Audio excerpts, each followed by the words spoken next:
अस्सलाम वालेकुम। लेक्चर 3 कैफ 5 का स्टार्ट हो गया जी।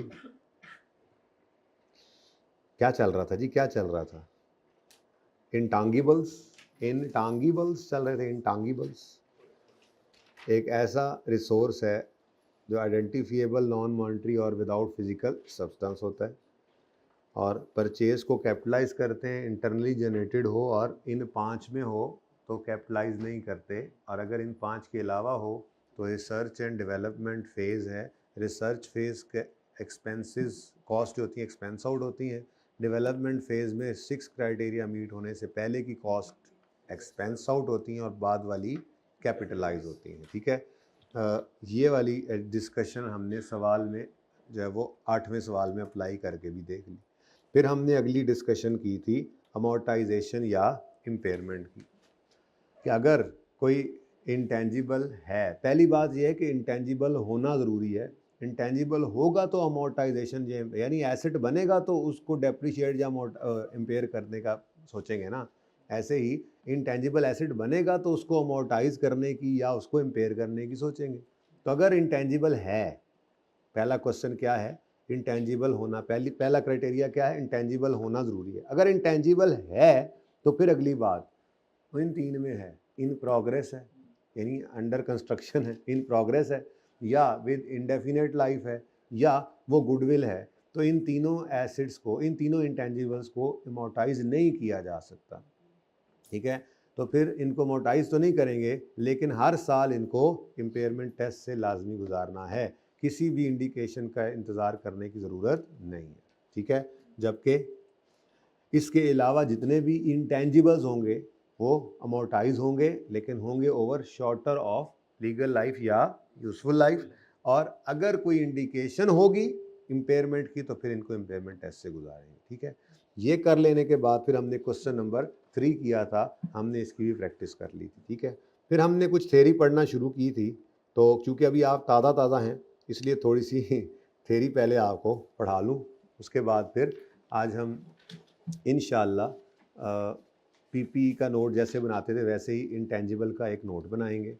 फिर रिसर्च एंड डेवलपमेंट देखता हूँ ना, आपके ज़ौक़ को देखते हुए हो सकता है रिसर्च एंड डेवलपमेंट की जो डिस्कशन है थ्योरेटिकल वो भी शायद पहले हो जाए और फिर नोट बनाएं, ताकि पहले थोड़ा सा आप जब तक ताज़ा हैं आपको थ्योरी पढ़ा लूँ, और जब आप बासी होना शुरू हो तो फिर न्यूमेरिकल की तरफ चले जाएँ। ठीक है, अच्छा जी। नीड टू बी आइडेंटिफिएबल, यहाँ से आपने पढ़ के आना था, तो पढ़ा इसको? ये तो पहले ही पढ़ा दिया था ना कि वो सेपरेबल होना चाहिए। ठीक है, आई स्टेट्स दैट आइडेंटिफिएबल होने के लिए इंटेंजिबल का, दैट टू बी आइडेंटिफिएबल यानी आइडेंटिफिएबल होने के लिए इंटेंजिबल का सेपरेबल होना ज़रूरी है। Means it can be divided from company and sold, लेकिन सोल्ड, ट्रांसफर्ड, लाइसेंस, रेंटेड और एक्सचेंज। ठीक है, लेकिन अगर अगर वो ये वाला काम ना हो सके, यानी कि सोल्ड, ट्रांसफर, लाइसेंस्ड, आपने किसी को बेच दिया, किसी को ट्रांसफ़र कर दिया, किसी को लाइसेंस कर दिया, किसी को किराए पे दे दिया, किसी के साथ एक्सचेंज कर लिया कोई और एसेट लेकर, ठीक है, तो ये सेपरेबल था। सेपरेबल था यानी अलग करके आप इनमें से कोई काम कर सकते थे। ठीक है, तो ये क्या कहलाएगा? आइडेंटिफिएबल। पहली शर्त पूरी हो गई। लेकिन कभी कभी ऐसा होता है कि जैसे आपको कोई गवर्नमेंट ने लाइसेंस दिया है तो वो सेपरेबल नहीं रहता, वो सेपरेबल तो नहीं रहता। क्यों? क्योंकि आप ये वाला काम नहीं कर सक रहे होते, वो बिक नहीं सकता, नॉर्मली ट्रांसफरेबल नहीं होते लाइसेंसेस। आपको लाइसेंस, आपका असले का लाइसेंस है, ठीक है, तो आप उसको, वो रिटेनर भी कोई एक आधा ही होता है, वो भी बनाना पड़ता है, वरना आपका लाइसेंस मैं तो नहीं, आप कहो चलो सर आपको मैं अपना लाइसेंस देता हूँ, बेचता हूँ, ऐसा कर सकते हैं। नॉर्मली जो गवर्नमेंट लाइसेंस देगी वो ट्रांसफरेबल नहीं होते। तो ट्रांसफरेबल अगर नहीं है तो उस सूरत के अंदर अगर तो पहली कैटेगरी में फॉल कर जाए कि अलग करके बेचा जा सके, ट्रांसफर किया जा सके, तो ये क्या है? ये आइडेंटिफिएबल है। लेकिन अगर इसके अंदर ये दूसरे वाली शर्त जो एंड के बाद नजर आ रही है कि ये बिकने वाली शर्त पे नहीं पूरा उतर सकती कोई चीज, तो ऐसी सूरत के अंदर वो अगर सिर्फ कॉन्ट्रेक्चुअल या लीगल राइट है तो फिर चाहे वो सेपरेबल नहीं भी है, पहले वाली शर्त वाला, यानी कि बेचा नहीं भी जा सकता लेकिन उसका ये लीगल या कॉन्ट्रेक्चुअल राइट होना इंटेंजिबल होने के लिए काफ़ी है। अच्छा, लीगल राइट कौन सा होगा? जो हुकूमत ने आपको लाइसेंस दिया। और कॉन्ट्रेक्चुअल राइट किसे कहते हैं नॉर्मली? जैसे मिसाल के तौर पे उस्मान भाई ने एक डिज़ाइन बनाया हुआ था ग्लासेस का, इनके पास एक पेटेंट है, उसका डिज़ाइन है, इन्होंने रजिस्टर किया हुआ है। मैंने इनको कहा यार आप ये डिज़ाइन अगले 3 साल के लिए मुझे दे दीजिए, इतने पैसे आप रख लीजिए, 3 साल बाद मैं आपका डिज़ाइन वापस कर दूंगा, 3 साल तक ये डिज़ाइन की ऐनकें जो हैं वो मैंने बनानी। अब ये भी क्या है, उन्होंने मुझे अपना ये डिज़ाइन एक तरह से एक लाइसेंस कर दिया, ठीक है, उन्होंने मुझे अपना डिज़ाइन दे दिया, 3 साल के लिए उन्होंने कॉस्ट ले ली, तो ये कॉन्ट्रेक्चुअल राइट है, ठीक है। और लीगल राइट जैसे मैंने बताया आपको कि कल हुकूमत ने कहा कि ये पकड़ो लाइसेंस, अगले 5 साल तक आप इस एरिया में आप ही हैं जो मछलियाँ निकाल सकते हैं समंदर में से, फिशिंग का लाइसेंस मिल गया या माइनिंग का लाइसेंस मिल गया। तो ये जो लाइसेंसेज हैं ये कॉन्ट्रेक्चुअल या लीगल राइट अगर कोई है तो इसके लिए ये वाला काम होना ज़रूरी नहीं है। अगर तो ये कॉन्ट्रेक्चुअल या लीगल राइट नहीं है तो फिर सेपरेबल होने के लिए उसका ज़रूरी है कि वो डिवाइड अलग करके कंपनी से बेचा जा सके। लेकिन अगर ये नहीं हो सकता, कोई दूसरी किस्म की चीज़ क्या हो सकती है कि आपको राइट मिला हुआ है कॉन्ट्रैक्ट के तहत या लॉ के तहत कोई राइट मिला हुआ है, तो उसका ये होना ही काफ़ी है इंटेंजिबल की शर्त पूरी करने के लिए। हालांकि वो अलग करके बेचा नहीं जा सकता, ट्रांसफ़र किया नहीं जा सकता। तो आइडेंटिफिएबल होने के लिए इंटेंजिबल का सेपरेबल होना ज़रूरी है। लेकिन अगर वो कॉन्ट्रेक्चुअल या लीगल राइट हो तो फिर सेपरेबल ना भी हो तब भी वो आइडेंटिफिएबल की शर्त पूरी कर जाता है। कुछ समझ आया थोड़ा बहुत? कुछ समझ आया थोड़ा बहुत? नहीं बड़ा, ठीक है। तो अगर वो कॉन्ट्रेक्चुअल या लीगल राइट है तो regardless of whether those rights are transferable और सेपरेबल, हो भी सकता है ये ट्रांसफरेबल हो लेकिन ना भी हो तो ज़रूरत नहीं है इनको आइडेंटिफिएबल कहलाने के लिए इनका सेपरेबल होना, ट्रांसफरेबल होना ज़रूरी नहीं है, क्योंकि ये कॉन्ट्रेक्चुअल या लीगल राइट है। तो नॉर्मली देखा जाए तो ये बात बनी ना कि आपको कोई कॉन्ट्रैक्ट के तहत कोई लाइसेंस वगैरह मिला हुआ है तो उसके लिए काफ़ी है कि वो कॉन्ट्रैक्ट के तहत या लॉ के तहत आपको मिला है, उसको आगे ट्रांसफ़र ना भी कर सको तो खैर है। लेकिन जो आपके पास चीज़ें पड़ी होती हैं, जैसे आपका अपना सॉफ्टवेयर आपके पास है या आपका डिज़ाइन आपके पास, जैसे उस्मान भाई के पास डिज़ाइन पड़ा हुआ था, तो ये उनके लिए सेपरेबल था कि उन्होंने अपना बिजनेस चालू रखा, डिज़ाइन अलग करके मुझे दे दिया, ठीक है। तो बहरहाल ये इस तरह से ही बात है। इंटेंजिबल आई38 कहता है कि आइडेंटिफिएबल हो, नॉन मॉनिटरी हो और विदाउट फिजिकल एग्जिस्टेंस हो। तो आइडेंटिफिएबल होने के लिए इंटेंजिबल का सेपरेबल होना ज़रूरी है कि कंपनी से अलग, बिजनेस से अलग होके बिक सके। और अगर वो कॉन्ट्रेक्चुअल या लीगल राइट है तो फिर उसका सेपरेबल होना भी ज़रूरी नहीं है, उसका कॉन्ट्रेक्चुअल या लीगल राइट होना ही आइडेंटिफिएबल वाली शर्त को पूरा कर देगा। Got it? ठीक है। इसकी फिर एग्जांपल है, ठीक है, इसकी नहीं है, 12 डिब्बा है एग्जांपल का। Sufi limited incurred 3 lakh on a massive marketing campaign to promote new product, the accountant wishes to capitalise these cost. पहले तो बताओ मार्केटिंग कैंपेन की जो कॉस्ट है, ये तो एडवर्टीजमेंट की कॉस्ट है ना, ये तो एक्सपेंस आउट होनी है, तो कैपिटलाइज नहीं हो सकती, ठीक है, क्योंकि कस्टमर को तो आप कंट्रोल नहीं कर सकते। आगे वो कहता है the cost of advertising campaign is not separable as, अच्छा ये बता रहा है, अच्छा the advertising cost of advertising campaign is not separable as it can not be separated from entity and sold, सही है, transferred, rented. Further more advertising campaign does not arise from contractual, दोनों शर्तें पूरी नहीं हो रही। This cost of advertising campaign is not identifiable and must be, चलो अच्छी बात है, ऐसे भी हमने देख लिया। तो क्या बात है जी, पहली इसको आइडेंटिफिएबल होना चाहिए, हमने डेफिनेशन में पढ़ा था, ठीक है।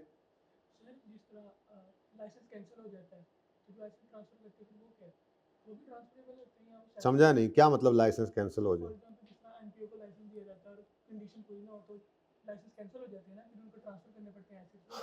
बेटा अभी ये बात हो रही है कि वो लाइसेंस कितनी कॉस्ट में आपको मिला है और वो कितना अरसा फ़ायदा देगा, तो ये उस लाइसेंस की बात हो रही है। उसके तहत कोई एसेट्स हो तो पीपी रिकॉर्ड किया होगा, वो वापस करेंगे तो टेंजेबल्स होंगे, उनकी बात अलग है। ये सिर्फ उस लाइसेंस की बात हो रही है जो आपको मिला हुआ है, प्रैक्टिस करने का लाइसेंस मिसाल के तौर पे, तो कुछ पैसे दे के लिया होगा, 5 साल तक फ़ायदा लेना था, प्रैक्टिस करनी थी आपने या आपने काम करना था, तो वो आपसे पहले वापस ले लिया गया, तो राइट ऑफ कर दो ना यार किताबों से।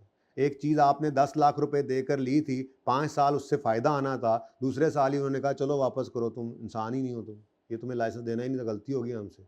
तो ठीक है, बस अब आपने राइट ऑफ करना है, जो किताबों में पढ़ा हुआ है उसको क्रेडिट करके उसको एक्सपेंस आउट करो। जैसे आपका कोई फर्नीचर का आइटम है, जल जाए, आपने 10 साल के लिए फर्नीचर खरीदा था, आपने उसको इस्तेमाल करना था, तीसरे साल वो जल गया तो किताबों से निकल गया। वो गवर्नमेंट का मसला है, मेरा नहीं है। मैं बिजनेस हूं ना भाई, या मैं एनपीओ हूं, तो मैं तो अपनी बात करूंगा ना। अब गवर्नमेंट जाने उसका काम जाने, अब गवर्नमेंट आगे हो सकता है साल के लिए किसी को दे दे, तो वो उससे जाके पूछना उसकी क्या अकाउंटिंग करेगा। तो या गवर्नमेंट की, तो गवर्नमेंट लाइसेंस दिया है ना भाई, ठीक है। तो जिस बंदे को दिया है वो साल के लिए दे, 10 साल के लिए, 50 साल के लिए, तो उनकी मर्जी है। हमसे गया, हमारी कहानी खत्म, ठीक है जी। वो करेंगे इंशाल्लाह, अगर नॉमिनल कॉस्ट पे होगा, और अगर नॉमिनल कॉस्ट पे नहीं होगा तो अलग अलग ट्रीटमेंट है, करेंगे इंशाल्लाह, कल करेंगे वो, ठीक है। रिन्यू होगा, वो मैंने कहा था ना कि एक इसके अंदर लोचा है अभी, जो लिखा हुआ था ना, useful life, shorter of useful life, legal life पे करें, तो आसान लग रहा है। मसला वहां पे लीगल लाइफ के अंदर है कि लीगल लाइफ जो होती है वो एक्सटेंडेबल होती है, कुछ पैसे देकर या ज़्यादा सारे पैसे देकर, तो वहां पर ट्रीटमेंट चेंज हो जाता है। वो करेंगे, कल करेंगे, आज नहीं करना, वो बदअज़मी होगी। अच्छा, तो इंटेंजिबल को आइडेंटिफिएबल होना चाहिए और वो नॉन मॉनिटरी होना चाहिए। मैंने आपको अर्ज़ किया था ये मॉनिटरी नॉन मॉनिटरी की जो डिस्कशन है तफसील से हम इंशाल्लाह IS 21 में जाके सबसे पहले करेंगे। ये छोटा स्टैंडर्ड है, किसी भी वक्त आ जाना है, करीब करीब ही, कोई पता नहीं है, ईद से पहले ही आ जाए ये ऐसे ही स्टैंडर्ड है, ईद से पहले इसलिए आ जाए कि IFRS 16 में शुरू करूँ रमज़ान में ही, और 5-6 दिन करवाऊँ, और फिर उसके बाद आपको ईद की छुट्टियाँ हो जाएं और वापस आओ, तो वो ब्रेक टॉपिक में नहीं होनी चाहिए, टॉपिक पूरा हो जाना चाहिए। तो वो उन दिनों के अंदर देखेंगे कोई छोटा मोटा टॉपिक जो चल सके। तो ये छोटे टॉपिक्स में से एक है, जिसमें मॉनिटरी नॉन मॉनिटरी की बहरहाल थोड़ी सी बात मैंने स्टार्ट में कर भी दी थी। आपका लैंड है, आपकी बिल्डिंग है, आपके व्हीकल्स हैं, ये आपके एसेट्स तो हैं, लेकिन ये नॉन मॉनिटरी एसेट्स हैं, ये मनी नहीं है। हाँ, अगर बेच दें तो इसके अगेंस्ट मनी भी आ सकता है, या रिसीवेबल बन जाए तो वो रिसीवेबल भी एक मॉनिटरी आइटम कहलाएगा। पढ़ेंगे इंशाल्लाह IS 21 में जाके, ठीक है, बड़ी तफसील से। तो non monetary, intangibles are non monetary item for list of monetary and non monetary item. अच्छा, वो भी यही कह रहे हैं कि IS 21 में किताब में लिखा हो, जाके लिस्ट पढ़ लेना, IS 21 में ही पढ़ेंगे इंशाल्लाह, ठीक है। और तीसरी चीज़ क्या है जी, इसको तीसरा क्या है जी, इसको विदाउट फिजिकल सब्सटेंस होना चाहिए, विदाउट फिजिकल एग्जिस्टेंस होना चाहिए। Intangibles have no physical substance, existence इनकी फिजिकली नहीं होती। So non physical form increases the difficulty of identifying the asset, ठीक है। और यहाँ पर फिर मैंने आपको ये बताया था कि धोखा ना खा जाना, सॉफ्टवेयर आपको जी, सॉफ्टवेयर सर CD के अंदर तो CD तो टच हो रही है भाई, CD तो 50 रुपए की है, तो 50 लाख किस रुपए का दिया आपने, किस चीज़ का दिया आपने, उसके अंदर मौजूद सॉफ्टवेयर का। वो तो जस्ट एक CD है, जैसे लाइसेंस है, आपने 1 करोड़ रुपया देकर अगले 5 साल तक यहाँ पे राइट ले लिया फिशिंग का, तो 1 करोड़ रुपया क्या उस कागज़ के टुकड़े का दिया आपने? नहीं, उसके पीछे छुपे हुए राइट के लिए दिया है। तो धोखा ना खा जाना। इंटेंजिबल इज नॉट दिस कागज का सफ़ा, intangible is the right hidden behind this कागज का सफ़ा, कि आप इतने अरसे तक ये कर सकते हैं, ठीक है। Intangible is not the CD का टुकड़ा, but it is the software hidden behind this CD का टुकड़ा, ठीक है। एग्जाम्पल, अच्छी एग्जाम्पल है। अच्छा, अब एक बड़ी इंपॉर्टेंट बात यहाँ पर आती है। आपने ये लैपटॉप जाके ख़रीदा बाज़ार से जाके, ठीक है। लैपटॉप आपको मिला जनाब 1 लाख रुपए का। अब इस लैपटॉप के अंदर 20,000 रुपये विंडो के पैसे हैं और 80,000 रुपये का हार्डवेयर है।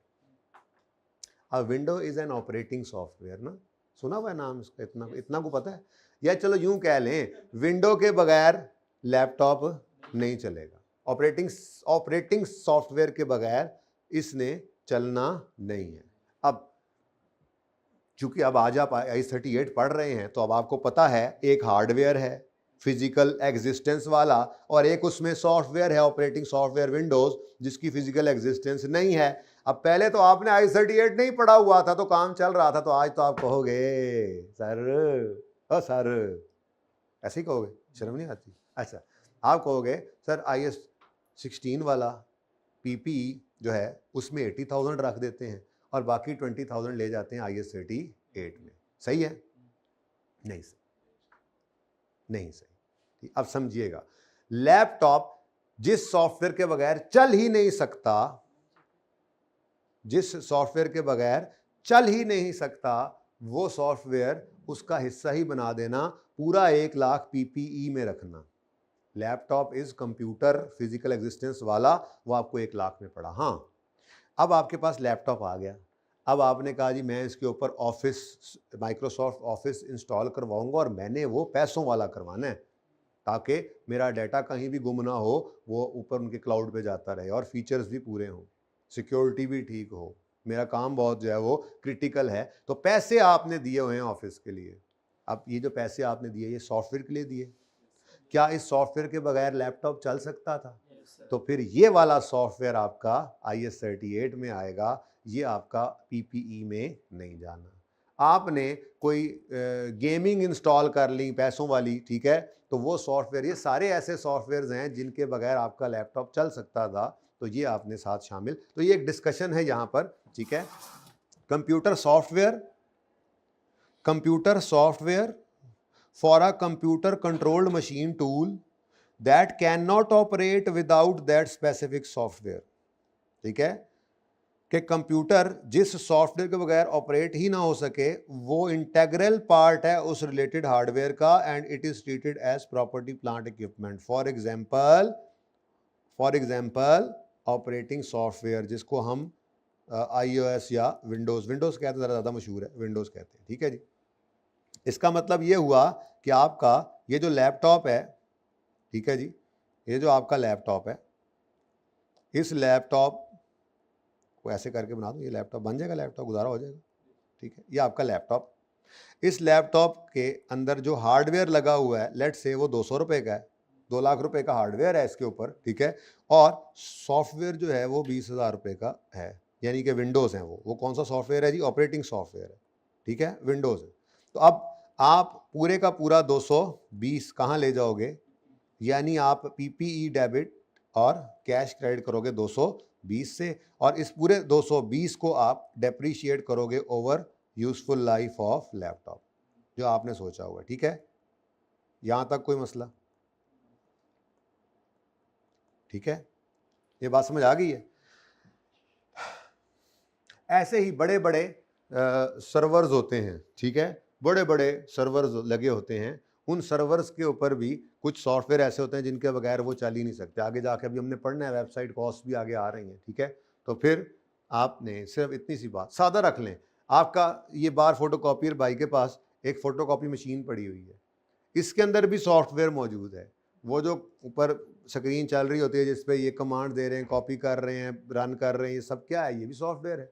लेकिन इस सॉफ्टवेयर के बगैर ये मशीन चल ही नहीं सकती है, तो ये उसका इंटेग्रल पार्ट ही है। आप इसको एक ही एसेट कहेंगे। IFRS 15 में जाके फिर इसको एक ऑब्लिगेशन कहेंगे, इनका रेवेन्यू इकट्ठा रिकॉर्ड करेंगे। ये बुनियाद बता रहा हूँ आपको, ठीक है, बड़ी सादा सी बात थी। खैर चलें, तो ये आपके पास एग्जाम्पल आ गई, ठीक है।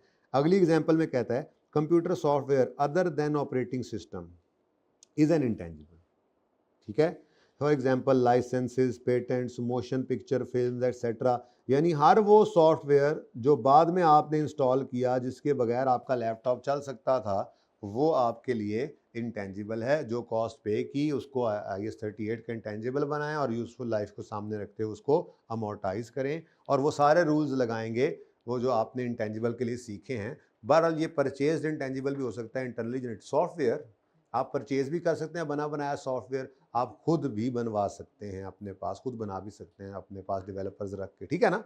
तो बहरहाल जो सॉफ्टवेयर आपका ऑपरेटिंग सॉफ्टवेयर नहीं है, ठीक है, तो वो आपका इंटेंजिबल है, यानी जिसके बगैर आपका हार्डवेयर चल ही नहीं सकता था, वो तो उसका इंटेग्रल पार्ट समझते उसके साथ डाल देंगे। ये भी एक बड़ी इंपॉर्टेंट डिस्कशन है, जहन में होनी चाहिए, ठीक है। थर्ड एग्जाम्पल देखें, ये पढ़ी थी एग्जाम्पल्स घर पे खुद से, मैंने होमवर्क में दिया था ये, किसी ने पढ़ा हो हाथ खड़ा कर, किसी ने पढ़ा हो?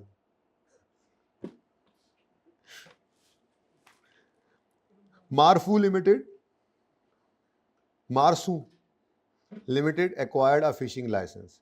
The directors insist that it is a physical asset since it is written on, हाँ ये पहले बता दिया आपको, ठीक है। इसका जवाब आप डायरेक्टर्स को दे दें, ठीक है, आपने कहें although fishing licence has a physical form, यानी कि इस सफ़े की रिलेटेड डॉक्यूमेंट की, but actually it is just a piece of paper and real thing behind piece of paper is fishing right that has no physical substance so it is an intangible. ठीक है, आगे कहता है, ये भी आगे वही है, some intangibles may be contained on a physical substance such as compact disc or in case of computer software legal document in case of license वगैरह. In determining whether an asset that incorporates both intangible and tangible elements should be treated under IS 40 or as intangible under this standard, an entity uses judgment to assess whether which element is. वो कहता है कि चलो कभी वो कह रहा है ना कि जी कभी कभी ऐसा होता है कि आपको डिस्क के ऊपर सॉफ्टवेयर पड़ा हुआ है या किसी लीगल डॉक्यूमेंट के ऊपर लाइसेंस लिखा हुआ है, ठीक है, तो अब जजमेंट लगा लो ना, ये जजमेंट ही तो हमने लगाई थी, जजमेंट लगा लो.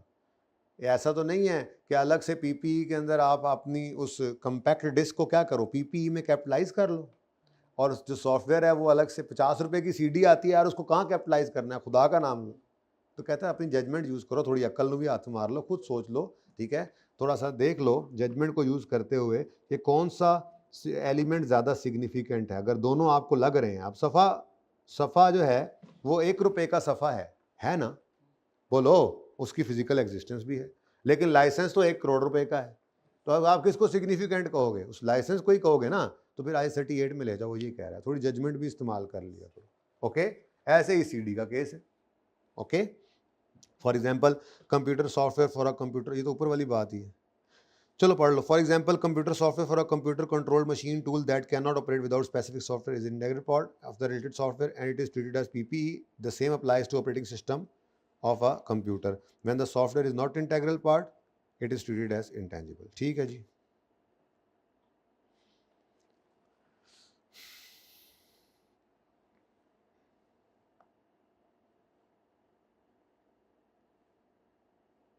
अच्छा जी, अब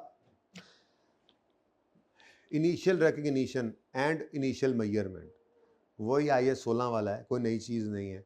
रिकग्निशन, इनिशियल रिकग्निशन रिकॉर्ड कब करें, और इनिशियल मेजरमेंट कितने पर करें, ठीक है, तो वो वही वाले असूल हैं, बल्कि रूल भी वही लिखा हुआ है. कब रिकॉर्ड करेंगे, IS 16 में पीपी कब रिकॉर्ड करते थे, IS 40 ने भी कुछ ऐसी बात ही की हुई थी, फ्यूचर इकोनॉमिक बेनिफिट्स प्रोबेबल हो, कॉस्ट लायबिलिटी मेजरेबल हो, ठीक है, वही बातें यहाँ पे भी हैं. खैर, the recognition of an item of intangible requires an entity to demonstrate that items meet definition of intangible and recording criteria in para 21. ठीक है, ये para 21 की रिकॉर्डिंग क्राइटेरिया है. वो कह रहा है कि अगर इंटेंजिबल रिकॉर्ड करना है तो पहली बात है ये देखो वो इंटेंजिबल की डेफिनेशन भी मीट करता है. वो डेफिनेशन कौन सी थी कि वो आइडेंटिफिएबल हो, नॉन मॉनिटरी हो, विदाउट फिजिकल एग्जिस्टेंस. अगर वो ये डेफिनेशन मीट कर गया है तो फिर इंटेंजिबल की डेफिनेशन मीट कर गया, तो अब इनिशियल रिकग्निशन कब करें, अब रिकॉर्ड तब करना जब फ्यूचर इकोनॉमिक बेनिफिट्स प्रोबेबल हो और कॉस्ट लायबिलिटी, ये इसके अंदर लिखा हो, पहले डेफिनेशन और उसके बाद रिकॉर्डिंग क्राइटेरिया. रिकॉर्डिंग क्राइटेरिया ये पढ़ा हुआ, ठीक है. The above requirement applies to cost incurred initially to acquire internally generated intangible. इसको छोड़ो, ठीक है, पहले आगे पढ़ लेते हैं. The above requirement applies to cost incurred initially to acquire internally generated intangible and those incurred. अच्छा, कोई ऐसी बात नहीं हो, कह रहा है कि ये ऊपर वाला क्राइटेरिया है ना, पहली बार जब इंटेंजिबल लेकर आओ तो उसके लिए यही आपका क्राइटेरिया कि पहले देखो इंटेंजिबल की रिकॉर्ड करना है ना एज इंटेंजिबल, तो पहले देखो कि डेफिनेशन मीट कर रहा है. अगर डेफिनेशन मीट कर रहा है तो फिर देखो कि रिकॉर्डिंग क्राइटेरिया मीट कर रहा है तो कर लो रिकॉर्ड.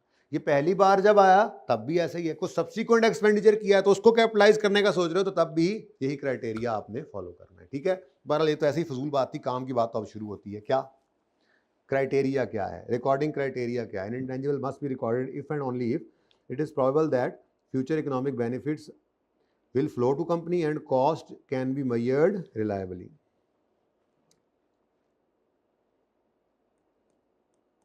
इसको काट दो, ये बड़ा अच्छा लगता है आपको, है ना काम. इनिशियल रिकग्निशन तो हो गई जी, कब रिकॉर्ड करें, जब फ्यूचर इकोनॉमिक बेनिफिट्स प्रोबेबल हो और कॉस्ट रिलायबली मेजरेबल हो. भाई जरा पता करें, फोटोकॉपियर भाई से बुक आ गई है FR2 आगे तो वही ले लेना. अब देखो ना, अब ये कटिंग यहीं नोट्स पे रह जानी है और जब फिर आप दोबारा I38 में जाओगे तो कहोगे सर इतनी थ्योरी है, हालांकि जो बीच में चीज़ें कटवाई होंगी वो भी आप करी जा रहे होंगे. ठीक है, आ गई है, बुक ले लीजिएगा फिर आज, ठीक है, फेयर टू। अच्छा, इनिशियल मेजरमेंट, और किसी के पास अगर लास्ट सेशन वाली है तो वो साथ किसी नई बुक वाले के बैठ जाया करे तो भी चलेगा, ताकि कोई चेंज है, कोई चीज़ प्लस है, कोई माइनस है, तो उसको पता लगता रहे कि क्या हो रहा है, ठीक है, okay. Initial measurement, initial recognition किसे कहते हैं जी? कब रिकॉर्ड करें, रिकॉर्ड कब करें, ये किसे कहते हैं जी? रिकॉर्ड कब करें, रिकॉर्ड कब करें। और इनिशियल मेजरमेंट का मतलब क्या है जी? किस अमाउंट पर रिकॉर्ड करें, किस अमाउंट पर, कितने अमाउंट पर, किस पर रिकॉर्ड करें, ठीक है जी, किस अमाउंट पर रिकॉर्ड करें, ये दूसरा सवाल होता है। तो भाई इनिशियल मेजरमेंट इसकी किस पे होनी चाहिए बताओ? हाँ, अब देखो, होती तो कॉस्ट पे ही है, ठीक है, पहली बार जब रिकॉर्ड करते हैं तो, लेकिन अगली कहानी वैसे आपको पता ज़रूर है, ठीक है, कि एक परचेज वाले का क्राइटेरिया डिफरेंट है और इंटरनल का डिफरेंट है, लेकिन होंगी तो कॉस्ट। इनिशियली किस पर रिकॉर्ड करते हैं? कॉस्ट।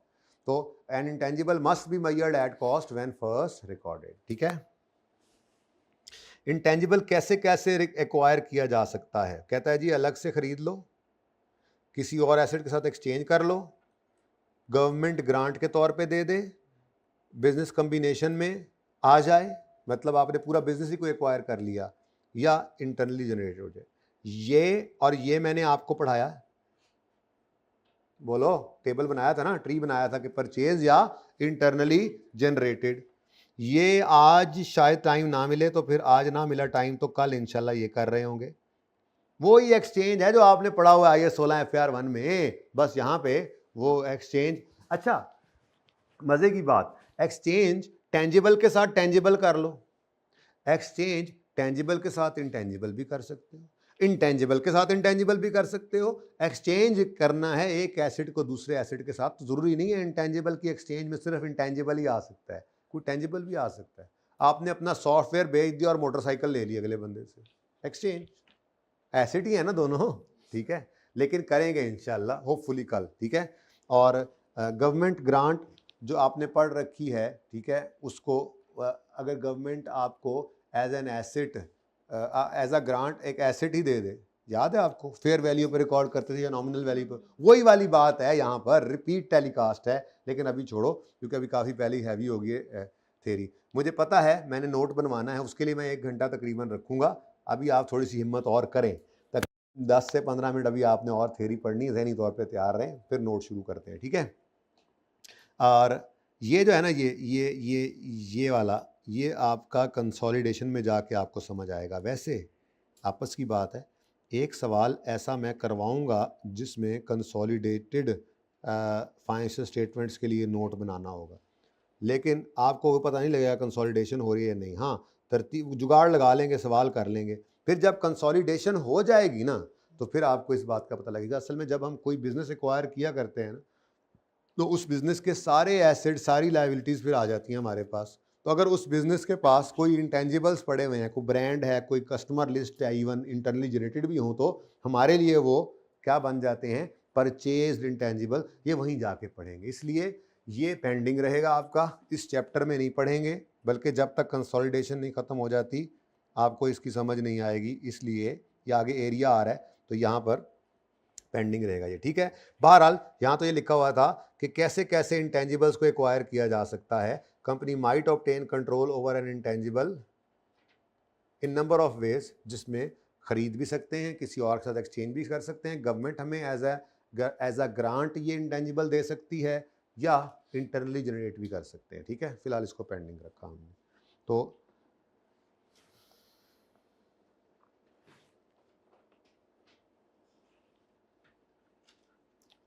ऐसे है, थोड़ा मिक्सचर करेंगे, ठीक है ना, थोड़ी सी थ्योरी पढ़ाता हूँ मैं, रिसर्च डेवलपमेंट वैसे मेरा दिल है कि हम पढ़ लें, ठीक है।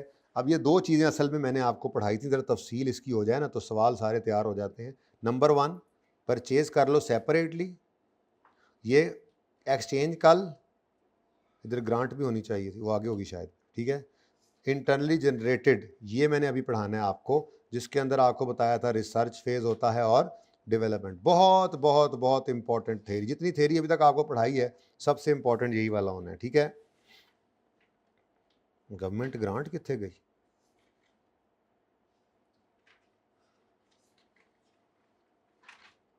चलो कहीं तो होगी, छोड़ो फिर, फिलहाल तो छोड़ो, फिलहाल इधर आओ, ये पढ़ना है हिम्मत कोशिश करके। 0.3 है, 3 है कहाँ? अच्छा बुक है ना, तभी मैं कहूँगा मिस हुआ हुआ है, ठीक है सॉरी, कोई बात नहीं, अब कल से आ जाएगा इंशाल्लाह।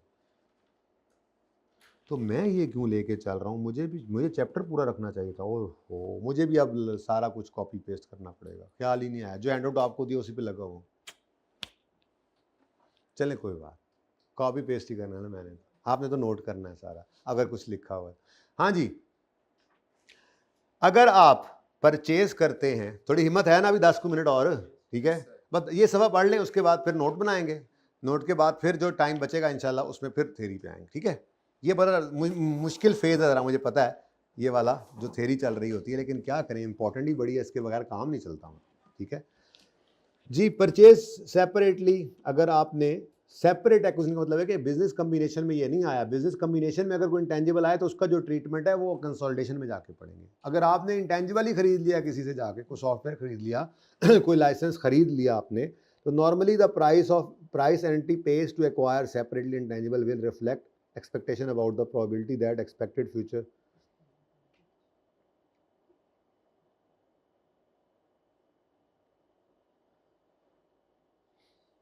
अच्छा यार, मैंने पढ़ लिया ना, आपको कोई ज़रूरत नहीं पढ़ने की, यहाँ से आए एथों आओ।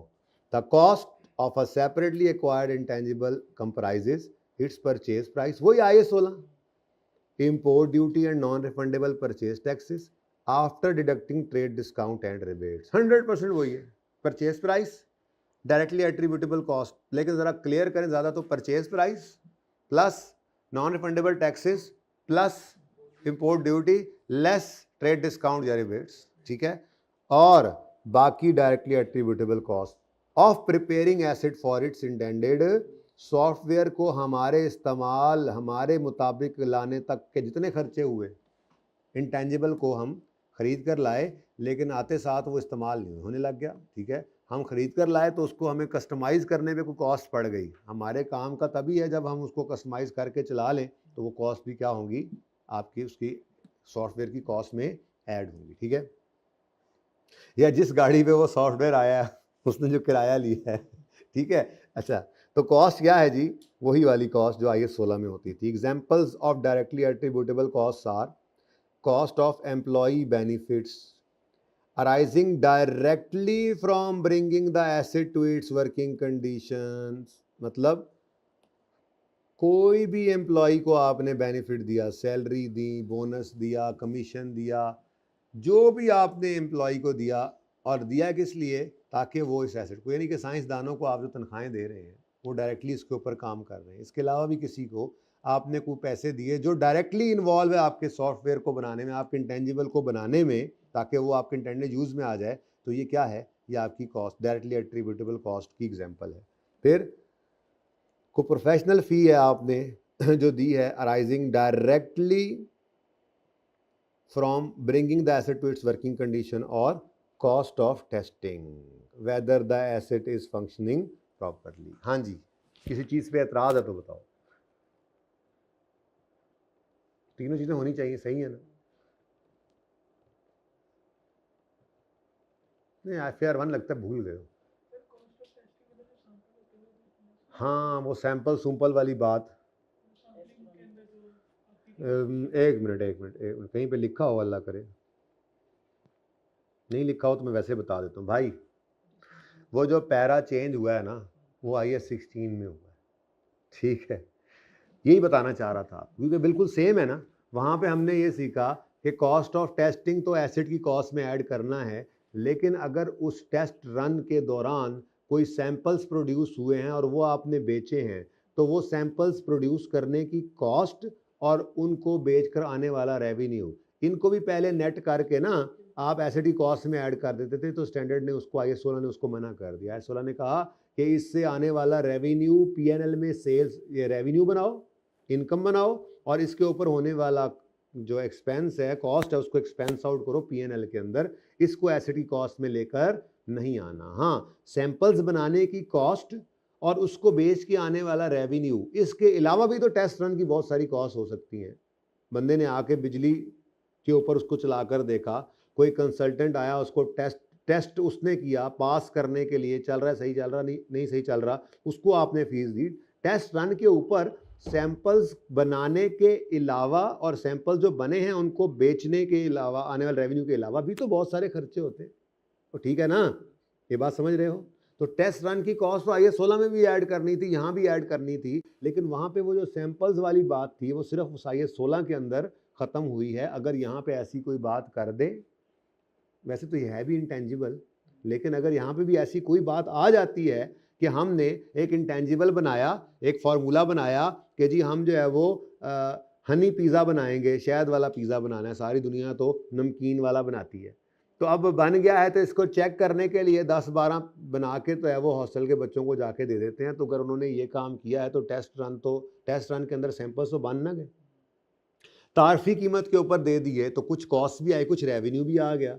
तो इसके बारे में वो ट्रीटमेंट नहीं करना जो IAS 16 में आपने FAR 1 में नए वाला किया था, क्योंकि वो रिवीजन 21A गालिबन था पैरा, वो रिवीजन IAS 16 में आई है, इधर IAS 38 में नहीं आई। ओके, चले, आ सकता है कि नहीं आ सकता?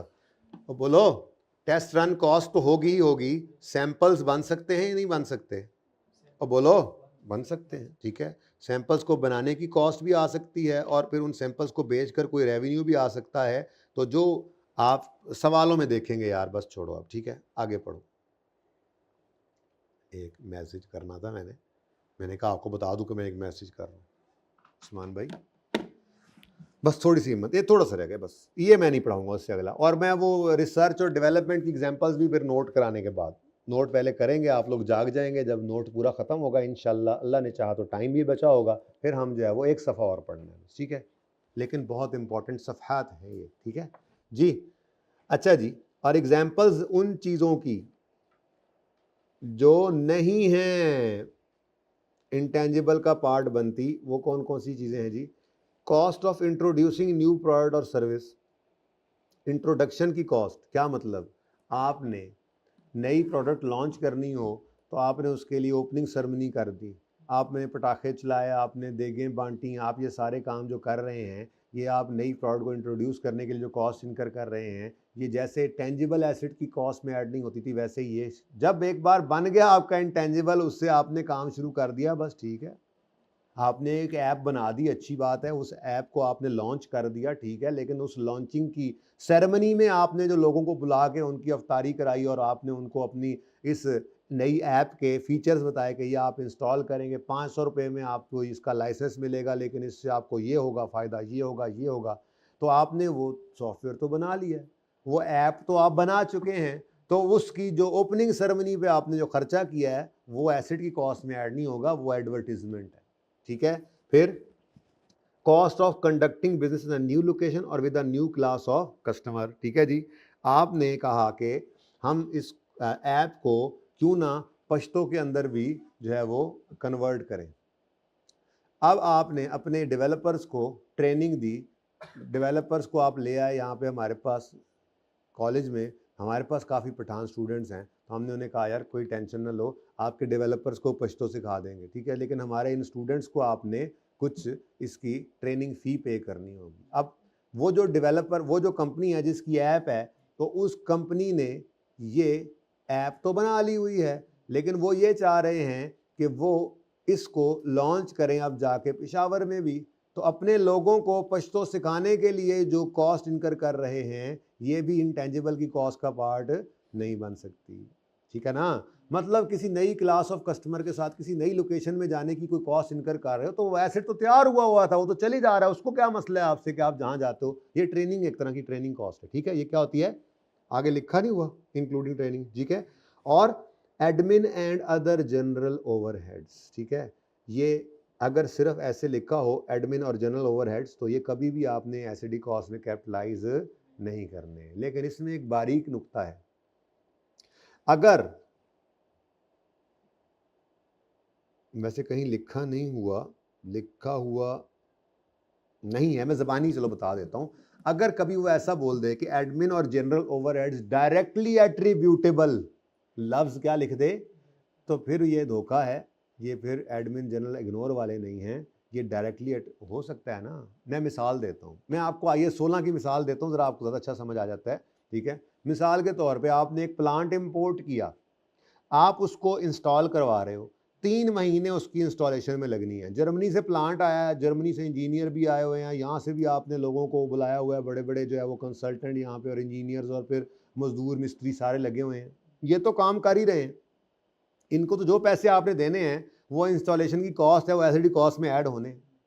आपकी उस फैक्ट्री का जो मैनेजर है, जिसको आपने 5 लाख महाना तनख्वाह पे रखा हुआ है, आपने उसको कहा कि भाई तुम सारा दिन बाकी काम तो करते ही हो, मेरी तरफ से ना एक रिक्वेस्ट है, आपकी फैक्ट्री है लेकिन फिर भी जाहिर है आप एम्प्लॉइज से ज़्यादा तमीज़ से बात करते हो कि यार आपने ऐसा करना है, आपका रोज़ाना 8 घंटे का दिन है ना, आपने उसमें से आधा टाइम 4 घंटे उस प्लांट की जो इंस्टॉलेशन चल रही है उसकी सुपरविजन कर देनी है, ज़रा देख लेना है कि बंदे सही काम कर रहे हैं या नहीं, और बाकी 4 घंटे आप जो अपना रूटीन का काम कर रहे हैं वो करते रहिएगा। अब आपके जहन में क्या आता है, आधी तनख्वाह इसकी तो इंस्टॉलेशन की सुपरविजन के हिसाब से इंस्टॉलेशन का पार्ट बना के एसेट में कैपिटलाइज करनी चाहिए। तो इसका जवाब है नहीं, क्योंकि ये इंक्रीमेंटल नहीं है, ये डायरेक्टली एट्रीब्यूटेबल नहीं है। वो इंस्टॉलेशन को सुपरवाइज करे या ना करे, उसने 5 लाख महीना ही लेना है। वो इंस्टॉलेशन को सुपरवाइज ना भी करे तो 5 लाख लेगा महीने का, और अगर करे तब भी 5 लाख लेगा। तो इसलिए ये इग्नोर कर दे, उसकी करंट सैलरी इग्नोर कर ले। हाँ, अगर हम उसको कहें भाई आपने रोज़ाना 2 घंटे सुपरवाइज करना है और आपकी सैलरी के अलावा आपको मंथली 1 लाख रुपए इसका मिलेगा, सिर्फ सुपरविजन का। Now this 1 lakh per month is directly attributable. अगर 3 महीने सुपरविजन को उसने सुपरविजन किया तो 3 लाख जो उसको मिलना है, तो ये आप एसडी कॉस्ट में ऐड करोगे, ठीक है। तो एडमिन और जनरल ओवरहेड्स अगर डायरेक्टली एट्रीब्यूटेबल ना हो तो वो आपने एसडी कॉस्ट का पार्ट नहीं बनाना, ठीक है। कहता है एसेट इंटेंजिबल की कॉस्ट, इंटेंजिबल के अंदर चीजों का कॉस्ट का ऐड करना रोक देना। कब? जब वो उस कंडीशन में आ गया है जिसमें हम चाह रहे थे कि वो हो, इंटेंडेड यूज, इंटेंडेड कंडीशन में पहुंच गया है तो, ठीक है। Therefore cost incurred in using और redeploying an intangible and initial operating losses are not included in. अच्छा, ये ना बात अब थोड़ी ना हैवी हो रही है, तो इसको भी मैं देखता हूँ अब एंड पे, थोड़ा सा ना आप बोर हो रहे हैं, ठीक है। थोड़ा सा इस पर मेरा दिल है कि 10-15 मिनट लगे। अब आपको कहा हुआ था कि 10 मिनट और पढ़ो, तो वो टाइम तकरीबन पूरा हो गया, तो अब आपने बोझ पड़ रहा है, आंखें बंद होने लग गई। यहीं से ही पढ़ते हैं इंशाल्लाह। है बहुत आसान बात, लेकिन चलो थोड़ा सा ज़रा टेस्ट चेंज करके आते हैं, ठीक है। ये इंशाल्लाह हमने कल करना है एक्सचेंज। उसके बाद इंटरनली जनरेटेड जो है ये बहुत इंपॉर्टेंट है, तो मैंने वो जो 2-3 लाइन 2-3 पैरा छोड़े हैं वो प्लस ये सफ़ा, ये मैंने आपको पढ़ाना है, ठीक है। यहाँ तक तो पढ़ा ही दूंगा, ये फिर शायद मुझे कल पे लेकर जाना पड़े, ये भी बहुत इंपॉर्टेंट है। तो ये 2 सफ़े नहायत इंपॉर्टेंट 2 सफ़े हैं। अगर आप वेबसाइट कॉस्ट के अलावा पास पेपर्स को देखें तो ये चीज़ें जो हैं उसमें काफ़ी हेल्प कर रही हैं आपको, बिकॉज वो ना असल में ये ना कुछ एग्जाम्पल्स यहाँ लिखी, वैसे बताता चलूँ, ठीक है। कुछ एग्जाम्पल्स यहाँ लिखी हुई हैं, ये जो नाम लिखे हुए हैं ना, आई कैप ये नहीं कहता रिसर्च फेज़ और डेवलपमेंट फेज़, जैसे आपने 8वें या 3रे सवाल में पढ़ा, आई कैप इन एक्टिविटीज़ के नाम लिख देता है। तो एग्जाम्पल्स पढ़ी होंगी तो पता लगेगा कौन सी एग्जाम्पल जो है वो रिसर्च फेज से जो है वो रिलेट करती है और कौन सी डेवलपमेंट फेज से करती है, तभी तो जाके आप एक्सपेंस या कैपिटलाइज कर सकेंगे। बात समझ आ रही है? तो ये बहुत ज़्यादा इंपॉर्टेंट सफ़े हैं, इसलिए मैं इनको किसी ऐसे में मगरों नहीं उतारना चाहता, ना आपको उतारने दूंगा। जितना पढ़ा गया आराम सुकून से आज पढ़ लेंगे, बाकी कल पढ़ लेंगे, खैर है, ठीक है। तो अब आ जाओ ज़रा खुशबू लगा के।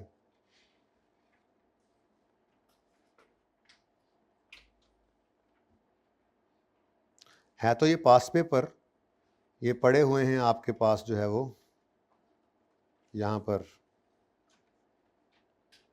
वो इकट्ठे नोट्स किए हुए हैं ना,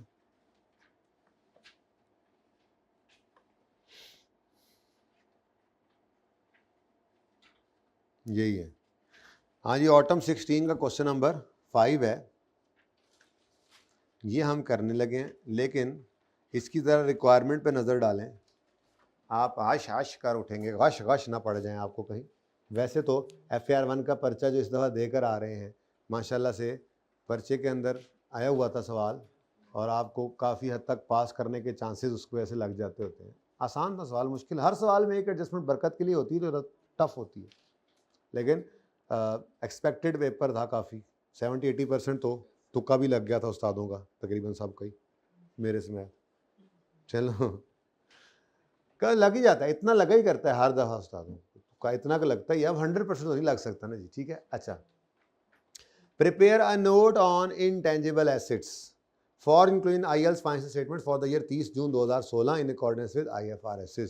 तो इनटेंजिबल का नोट बनाना है, छोड़ो बाद में बनाते हैं, पहले टेंजिबल का नोट रिवाइज करते हैं। कुछ याद हो अगर आपको कि मिसाल लेते हैं, मैं अब नोट के लिए तो जाना ही है, ज़रा बैठते हैं।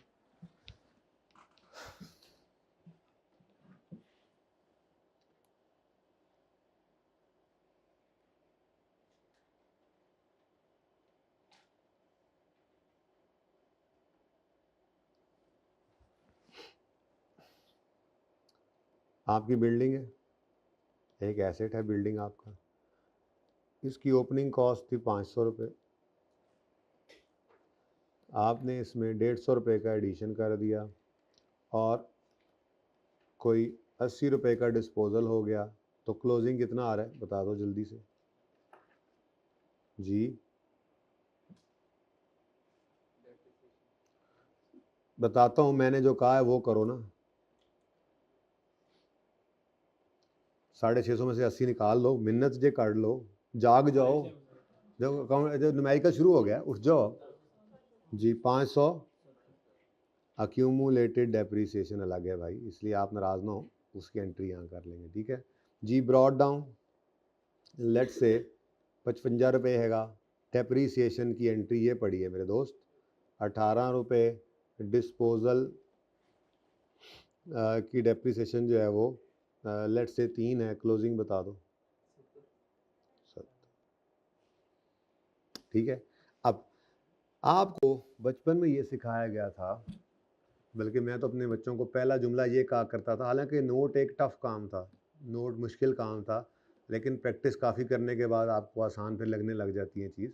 तो पहले दिन मैंने ये बताया था आपको कि नोट तो कुछ भी नहीं, ये तो सिर्फ एसेट और अक्यूमुलेटेड डेप्रीसिएशन के लेजर्स को स्टेटमेंट फॉर्म में कन्वर्ट करने का नाम है। अब जिन्होंने पहले ये नहीं सुना हुआ वो आज सुन लें, आज भी वही बात है, तब पहली बार भी यही बात की थी, आज भी वही कर रहा हूँ, कोई नवी गल नहीं। तो आपने जस्ट क्या करना है, लेट से इसका नाम ABC कंपनी है, ABC एंड को, ठीक है, और आप इसके नोट्स के अंदर फिर रहे हैं इस वक्त, कंपोनेंट है फाइनेंशियल स्टेटमेंट्स का, नोट्स टू द, सही मानों में तो अब पता लगेगा आपको notes to the financial statements क्या होते हैं FAR 2 में आके। आप मज़े का पेपर है, यकीन करो, ये वो पेपर है जो आपको आगे आपको इज्जत भी देगा और दिलाएगा, ठीक है ना। यही है फाइनेंशियल स्टेटमेंट्स जो बनी हुई आपने चेक करनी होती हैं, यही है वो फाइनेंशियल स्टेटमेंट्स जो आपने बनानी होती हैं, ठीक है। तो उस लेवल की फाइनेंशियल स्टेटमेंट्स तकरीबन जो हमारे सिलेबस में चीज़ें हैं उनको सामने रखते हुए तो जो फाइनेंशियल स्टेटमेंट्स आपको कहीं प्रिंटेड नज़र आएंगी, हम यहाँ पे प्रिंटेड फाइनेंशियल ओपन करते हैं, जो नोट्स हम बनाते हैं वही वहाँ पे देख रहे होते हैं। तो ये ज़बरदस्त टॉपिक है फाइनल अकाउंट्स इंशाल्लाह जब आपका आएगा तो, ठीक है। तो होता वो सेकंड लास्ट नंबर पे है, तो आप कहते हो चलो छोड़ो यार, जैसे मैंने आपको पहले दिन बताया था 7-8 नंबर के सवाल आ रहे थे, बच्चों ने इससे पिछली अटैम्प्ट में कहा और छो यार इनू 18 नंबर का सवाल आ गया, सिलेबस तो है ना, ठीक है।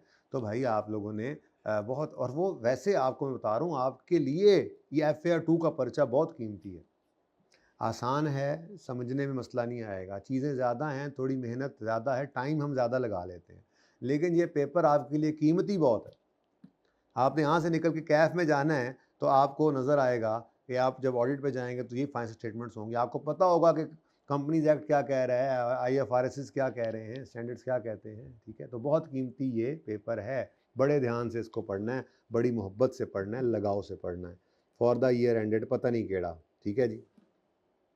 अच्छा, नोट का कोई नंबर शंबर ऐसे 8 नंबर, प्रॉपर्टी प्लांट इक्विपमेंट याद है पूरा लिखा करते थे आप पर्चे के अंदर, इसमें आप 2 चीज़ें लिया करते थे, ग्रॉस कैरिंग अमाउंट यानी कि कॉस्ट भी हो सकती है, रिवैल्यूड अमाउंट भी हो सकती है, ठीक है। तो ग्रॉस कैरिंग अमाउंट में हम लेते थे जी ओपनिंग, उसके बाद एडिशन, डिस्पोजल,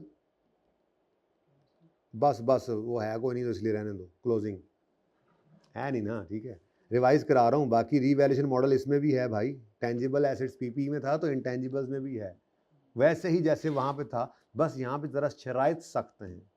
तो ऐसे मुंह उठा के हर सवाल में आपको रीवैल्यूएशन नज़र नहीं आएगी।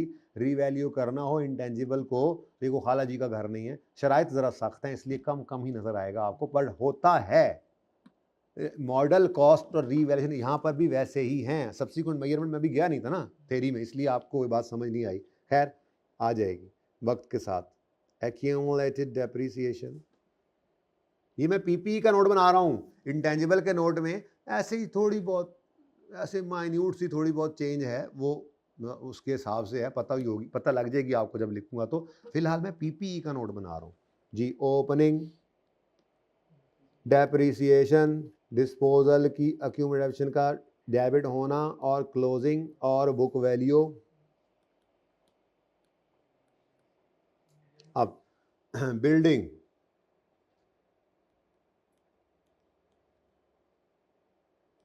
जी अब बिल्डिंग में आपने ग्रॉस कैरिंग अमाउंट के अंदर एसेट अकाउंट को स्टेटमेंट फॉर्म में लिख देना है। हाँ जी, ओपनिंग कितना, फिर एडिशन, बस जल्दी जल्दी कर रहा हूँ रिवाइज, कोई माजरत के साथ थोड़ा सा हिम्मत कर लें उस्मान भाई, ठीक है।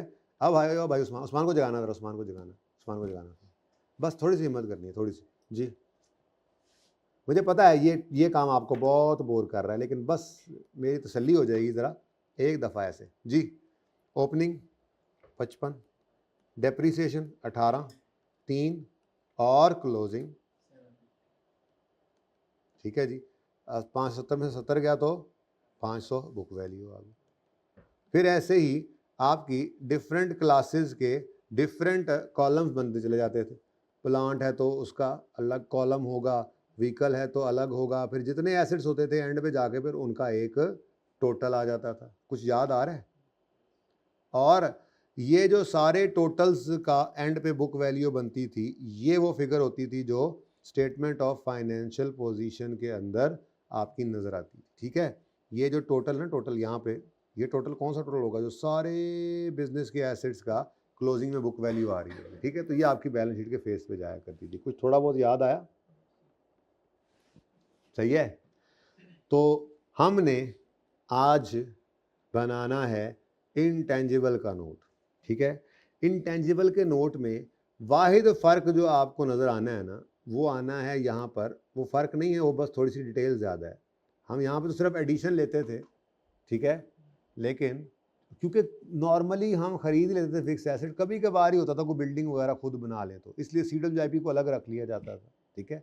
लेकिन ये जो इंटेंजिबल्स होते हैं, इनमें बहुत आम है इंटरनली जनरेट करना इनको, तो इसलिए खरीदे भी जा सकते हैं, इंटरनली जनरेट भी किए जा सकते हैं। तो स्टैंडर्ड ये कहता है कि जो एडिशन है उसको बाइफरकेट करके बताओ कि परचेज्ड कितना है और इंटरनली जनरेटेड वाला कितना है, बस इतना सा फ़र्क है। वो भी फॉर्मेट बनाते हैं तो नज़र आ जाएगा आपको, ठीक है। लेकिन पहले ज़रा सवाल पढ़ लें ताकि पता हो कि हमने किस जो है वो बाउंड्री के अंदर घूमना है इसमें, ठीक है। थोड़ी सी हिम्मत करके अब देखो, ज़रा सवाल को पढ़ो ज़रा।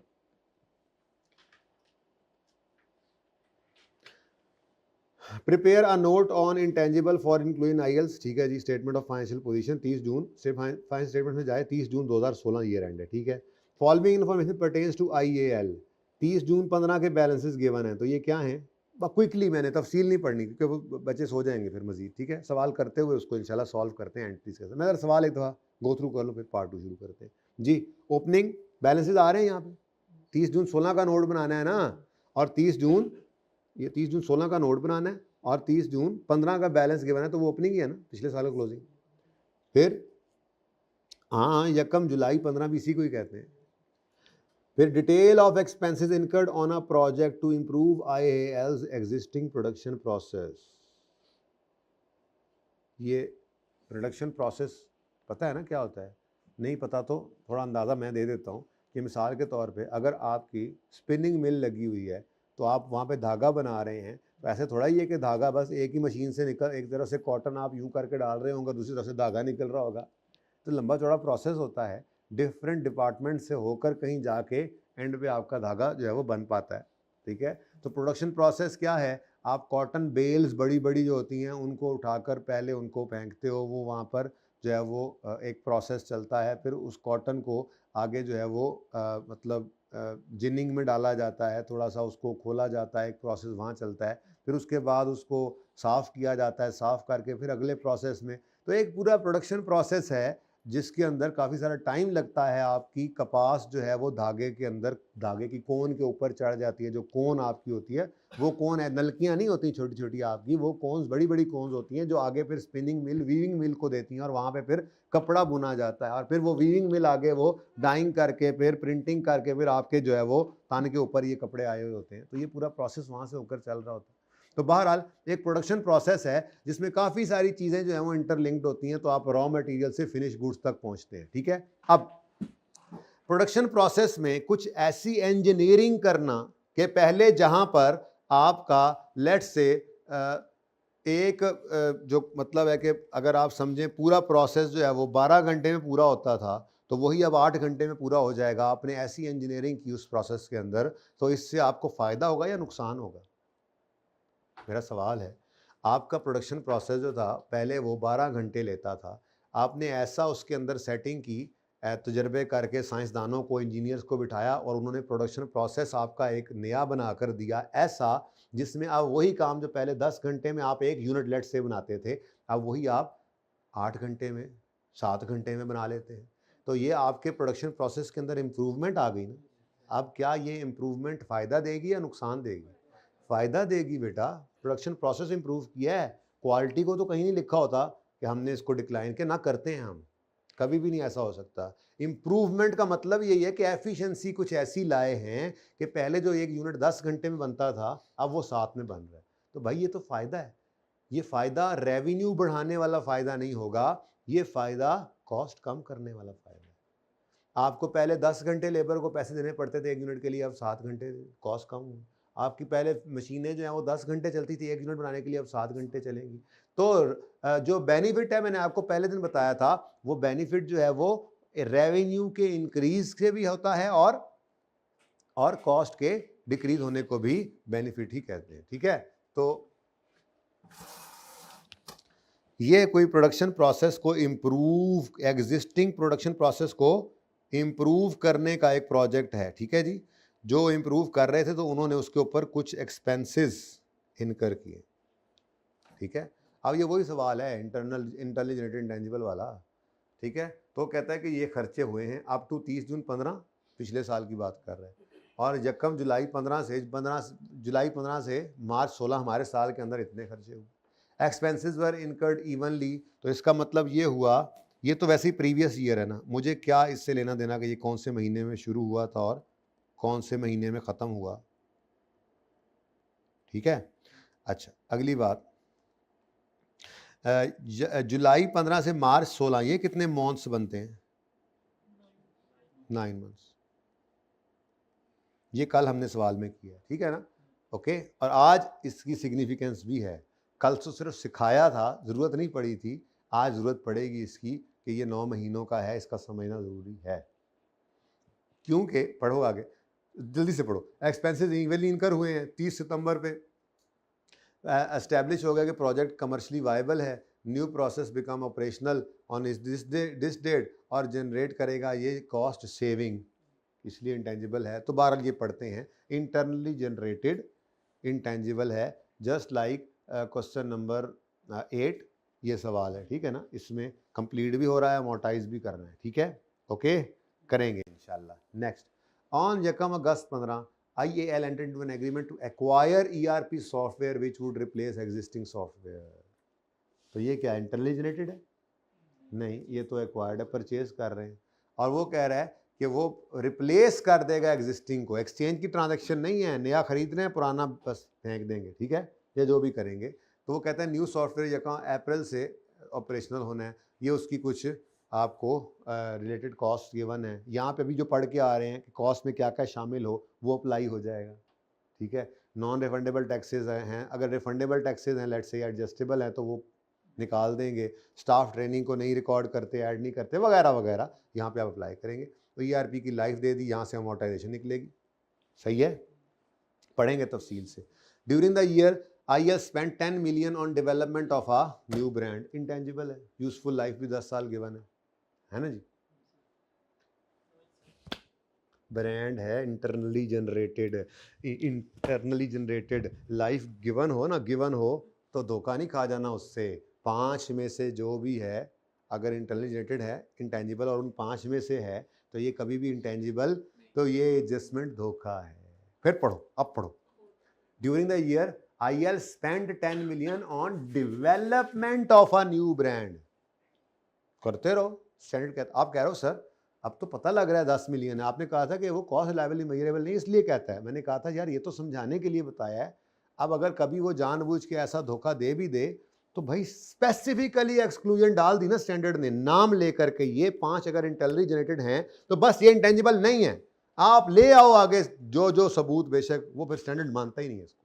ये स्पेसिफिक एक्सक्लूजन है कि ये ब्रांड हो, मास्टर्ड हो, पब्लिशिंग टाइटल हो, कस्टमर लिस्ट हो या गुडविल हो, अगर ये इंटरनली जनरेटेड हैं और इन 5 में से हैं तो ये रिकॉर्ड नहीं हो सकते एज एन इंटेंजिबल। लॉजिक जो भी आप दो ये नहीं हो सकते, ठीक है। अब वो कह रहा है 10 मिलियन स्पेंड किए हैं, पहले भी कितने किए हो पता नहीं, और पता नहीं कितने हो, हमें इससे क्या, ये कैपिटलाइज नहीं हो सकता। लाइफ एक दूसरा धोखा था कि बच्चा धोखा खाए, पर्चे के प्रेशर में ना तेजी से कहे ओह ब्रांड है, ठीक है ब्रांड 100 मिलियन का, कितना 10 मिलियन का कैपिटलाइज करके 10 साल 1 साल के अमोर्टाइजेशन, बड़े नंबर में लेके आया, जबरदस्त पेपर करके आया, रैप्टा कराए। डेवलपमेंट पे खर्चा अपने स्पेंड के, अपने ब्रांड के ऊपर स्पेंड कर रहा है, इंटरनली जनरेटेड ब्रांड तो ये कैपिटलाइज नहीं होना। हाँ अगर यही ब्रांड किसी को बेचा जाए तो अगले खरीदने वाले के लिए ये परचेज बनेगा, तो जितने का वो खरीदेगा उसका इंटेंजिबल बन सकता है, ठीक है। अच्छा उसके बाद एक लाइसेंस अपीयर हो रहा है। अच्छा हाँ, एक ये ब्रांड्स पड़े हैं, एक सॉफ्टवेयर है और एक लाइसेंस है, सही है, लिखा हुआ है ब्रांड्स। अच्छा भाई अभी पढ़ रहा हूँ सवाल में जी, तो एक लाइसेंस नज़र आ रहा है, उसके बारे में भी कोई गड़बड़ है, ठीक है देख लेंगे। Okay IEL uses cost model, बस मैंने ये पढ़ना था असल में, तो मैं फॉर्मेट बनाना चाह रहा था, ठीक है। तो कॉस्ट मॉडल फॉलो करते हैं to values intangibles and amortise them over straight line, ठीक है। तो सवाल ख़त्म, जवाब शुरू करते हैं लेकिन पार्ट 2 में।